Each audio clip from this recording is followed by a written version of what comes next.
हज़रत आदम अलैहिस्सलाम से पहले कौन सी मखलूक़ात थी? एक ऐसा वक्त तसव्वुर करें जब न इंसान था, न अंबिया, न शरीयत, न ही ज़मीन पर आदम की औलाद का नामो निशान। तो फिर इस दुनिया में कौन था? क्या वाकई हज़रत आदम अलैहिस्सलाम से पहले भी मखलूक़ात ज़मीन पर आबाद थीं? या जिन्नात इस दुनिया के असल वारिस थे? या फिर कुछ और ऐसी मखलूक़ात का तज़किरा न सिर्फ कुरान में आया, न किसी आसमानी कुतुब में?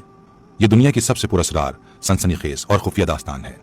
वो कहानी जो तख्लीक इंसान से भी पहले की है और जिसके राज आज भी वक्त की गर्द में छुपे हुए हैं।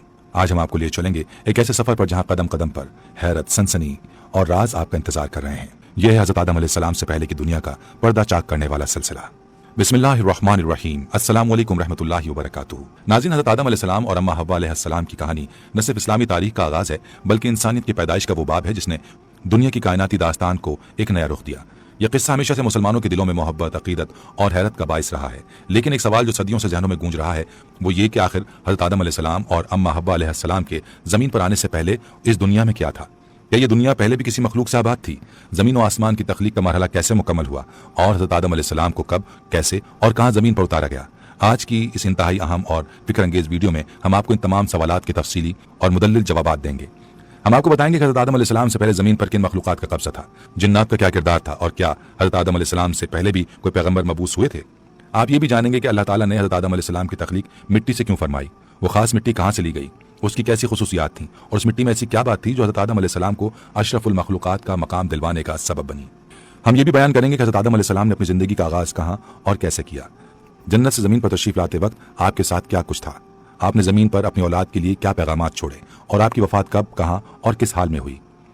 अगर आप इन तमाम असरार से पर्दा उठता देखना चाहते हैं तो इस वीडियो को आखिर तक लाजमी देखिए। हमारे साथ इस तारीखी, रूहानी और सनसनीखेज सफ़र का हिस्सा बने जो आपको ले जाएगा इंसानियत की इब्तिदा के उन छुपे हुए राजों की जानिब जिन्हें जानकर ईमान ताज़ा हो जाता है। नाज़रीन, सबसे पहले ये समझना ज़रूरी है कि मुख्तलिफ आसमानी कुतुब, मुहक्किकीन और साइंसदानों ने हज़रत आदम अलैहिस्सलाम की तख्लीक से कबल ज़मीन पर मौजूद मखलूक़ात के हवाले से मुख्तलिफ आरा और नज़रियात पेश किए हैं। इनके मुताबिक हज़रत आदम अलैहिस्सलाम के ज़मीन पर भेजे जाने से पहले इब्लीस को जन्नत से निकालकर ज़मीन पर फेंक दिया गया था। जब अल्लाह ताला ने हज़रत आदम अलैहिस्सलाम को पैदा फरमाया तो उन्हें जन्नत में रखा गया और फरिश्तों को हुक्म हुआ कि वो हज़रत आदम अलैहिस्सलाम को सजदा करें। मगर इब्लीस, जो कि जिन्नात में से था और आग से तख्लीक किया गया था, उसने तकब्बुर में आकर सजदा करने से इनकार कर दिया। इस नाफरमानी के नतीजे में इब्लीस को जन्नत से निकाल दिया गया और वो ज़मीन पर आकर जा गिरा।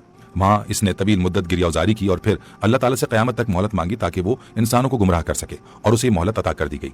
चूंकि इब्लीस जिन्नात में से था और उसकी पैदाइश आग से हुई थी, इसलिए कई उलमा और मुहक्किकीन का मानना है कि हज़रत आदम अलैहिस्सलाम की आमद से पहले ही ज़मीन पर जिन्नात मौजूद थे। ये जिन्नात ज़मीन पर फसाद बर्पा करते थे और रिवायात के मुताबिक अल्लाह ताला ने फरिश्तों को हुक्म दिया कि वो ज़मीन पर जाकर इन बागी जिन्नात के खिलाफ कार्रवाई करें। चुनांचे बहुत से जिन्नात को फना कर दिया गया और जो बच गए वो समंदरों और वीरान जजीरों में छुप कर रहने लगे। कुछ जदीद साइंसदानों की